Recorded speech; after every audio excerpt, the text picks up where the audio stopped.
Hello welcome to I dream.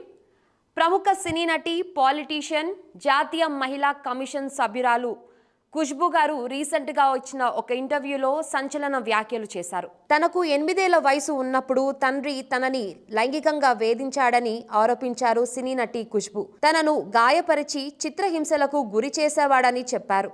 మహిళా దినోత్సవాన్ని పురస్కరించుకొని ఓ కార్యక్రమంలో పాల్గొన్న ఆమె ఈ వ్యాఖ్యలు చేశారు.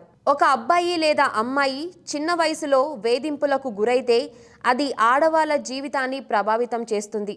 తన భార్య పిల్లల్ని చిత్రహింసలు పెట్టడం, కన్న కూతురిపై లైంగిక వేధింపులకు పాల్పడడాన్ని జన్మహక్కుగా భావించే వ్యక్తి వల్ల నా తల్లి వైవాహిక బంధంలో ఇబ్బందులు పడింది.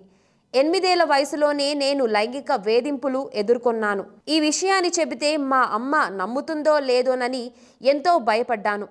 ఎందుకంటే ఏం జరిగినా తన భర్త దేవుడని నమ్మే మనస్తత్వం ఆమెది. 15 ఏళ్ల వయసులో ఆయనకు ఎదురు తిరగడం మొదలుపెట్టాను. నాకు 16 ఏళ్లు రాకముందే ఆయన మమ్మల్ని వదిలిపోయాడు. ఆ సమయంలో మేము ఎన్నో ఇబ్బందులు పడి సమస్యలు ఎదుర్కొన్నామని ఖుష్బూ ఆరోపించారు.